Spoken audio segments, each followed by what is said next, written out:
What's up? Today we're going to take a look at how to make a map for your track dynamic simulator. First things first, if you want to do it the way I'll do, you'll need to have the game in windowed mode, unless you already have. So I'm gonna set mine to window mode and then make it as big as I can. I'm going to open up the track I want to do for. I'm going to do for the SMK THN, which is a track that I'm working on currently. It's a scale 1:1 replica. So we want to fire up the editor and take a look at this. As you can see, it's not perfectly already done with all the decals, but that's not important right now. So we want to zoom out until we can see the whole map. And since we aren't going to make a map that's extremely high quality, this will do perfectly. So what you want to do now is look at your keyboard and find the print screen key. An alternative to that could be to use the, just gonna boot up the search, snipping tool. It's pretty much whichever one you want. Press a new, drag and drop, like that. And what you can see now from this picture is we got this one, the circle from the editor. It doesn't matter to 100%, but I don't want it in, so I'm going to go ahead and use the screenshot key. So I'm going to pull this one out of the way, press the screenshot key, and I'm going to use Photoshop for this particular tutorial. You can use GIMP as well, which is the free alternative, but I'm more familiar with Photoshop. So I'm going to press Ctrl N as new, and this is saying clipboard. Not really sure why it says that. Probably because I have two screens. Oh, so I guess if you have two screens, you have to do Alt print screen. Yeah, that was the thing. So press the Alt key instead. So like that. Then you want to do a new one, and you can see it doesn't say 1080 because this up here and stuff. So just press OK, paste it. I'm going to close down this one. What we want to do now is we want to zoom in a little bit. This is pretty exaggerated zooming, but Control D to deselect.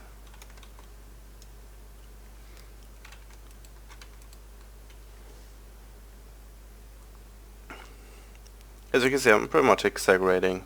You don't need to be this specific. So if you hold Alt and scroll with your mouse, you'll zoom in and out. So I have this selected. I'm going to press Ctrl X, Ctrl N again. New preset clipboard, perfect. Going to paste it, and as you can see now we have the map already done. So what you could do, some people like to do this, they like to turn down the opacity just a little bit and have the map as it is, but I personally like to delete everything that's not really in the map. So I'm going to use the erase tool just to, that was apparently the paint tool, so I'm going to go ahead and delete everything from the edges that aren't really track related. And so you can go about this in a few different ways. You could create a new layer, then you could use the brush tool, and you could paint the path of the track. So you would pretty much go paint it. That's one way to do it. That's not what I'm going to do. I'm going to delete this layer. Yes. And what's important is you keep all the space on the sides, because all the space on the sides actually needs to be there, otherwise the map will be placed incorrectly while you put it actually onto the track. I'm going to use this Polygon Lasso tool. So I'm going to start here with the start straight, and you can do as many polygons as you want. And this isn't going to be super specific, so I'm just going to do the path around the track. So I'll fast forward this for you, and I'll have normal speed once I'm back. Let's say if you make a mistake and set two of them completely off, like I did, you press delete to delete the last point. That's a very good thing to know. And if you have trouble with trees and stuff over the track, you can just go ahead and move out the statues or decals file, depending on how you made the track, and take a screenshot and then just put it back in after that's done.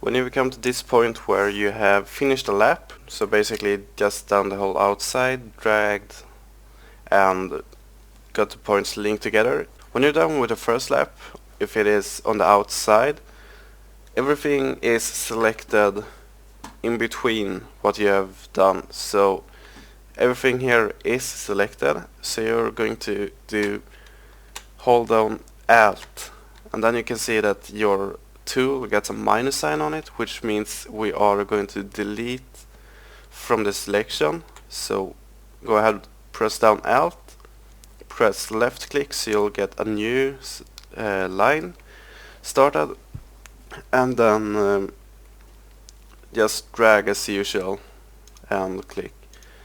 And once you have done the initial left click, so you get to remove, you can let go of the Alt key, so you don't have to hold that one down during the whole process.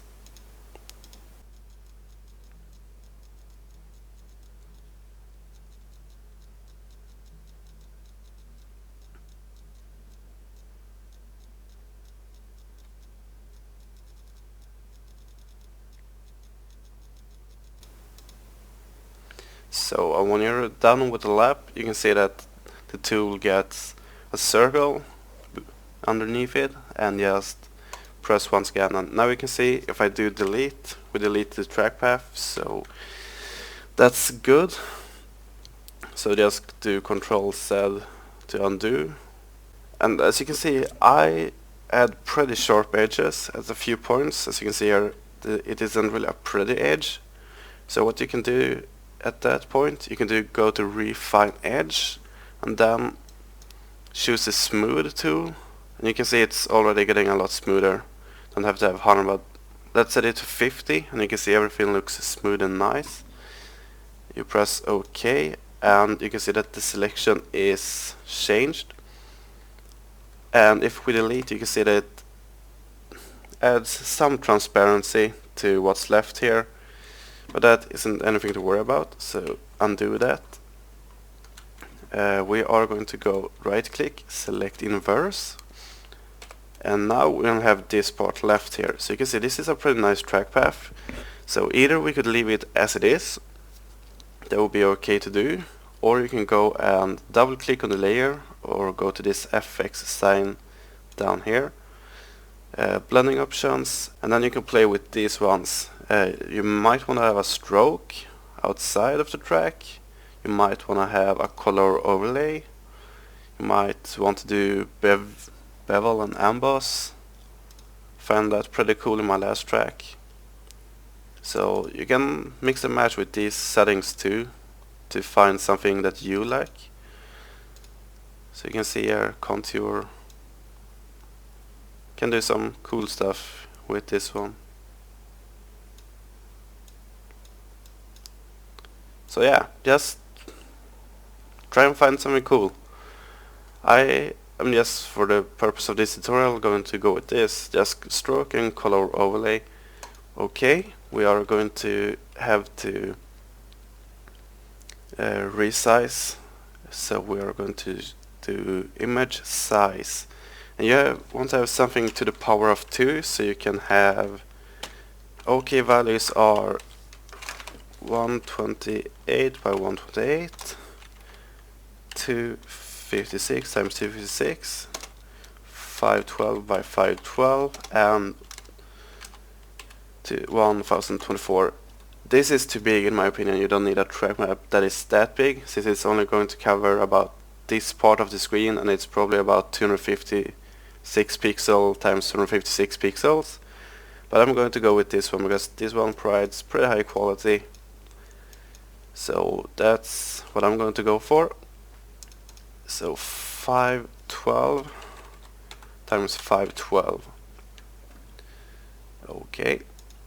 And you can see, and when you want to save, you want to go to File, Export, no, Save for Web. Then you want to go to preset PNG24 and press Save. What this does, it deletes all unnecessary information about the picture, so you get the smallest picture possible. Press Save, map.png, new, whatever, and paste. Oh yeah, didn't paste layer style. So I'm going to save this one as well. It's map2.png. So you'll see what happens with this one. So what you want to do now is choose the map. I'm going to cut it because there's no need of copy really, in my opinion, at this point. And I'm going to paste it and replace the current map.png. So let's open up the game here and see if it looks any good. And as you can see, up in the right corner, you can see that we have the map. And if I go to the edge, it's pretty much on the edge of the map too. So that's perfect. As you can see, the map is really small, so I don't really have to do a super high quality image for the map. You can obviously do map scale 5 and get a super big map, but I don't really see the point of having a map that big. So one's good for me. But how would it look then if we have the picture that's incorrect? Let's try that too. I'm going to rename the map to map4.png just so we have the map saved for the future. So new map.png here, relaunch the game, and as you can see right here, the starting point for this arrow, it looks actually pretty good, but as you can notice, the starting gate is where the end of the arrow is, so it is actually going to be an incorrect size. And why this one looks better than most is because the track is pretty small and it doesn't have too much on edges. But as you can see now, the arrow is going way off the track, and that's just because you don't take in consideration what's outside the track, the kind of non-track part. So yeah, that's how you make a track map, and you can see here how it looked with only the decals and not an overlay. So that's up to you how you want to have it, and this is how to make a map. I hope you can make some sweet maps now, because the make a map thing is not too pretty to look at. So thanks for watching, and I see you in my next video.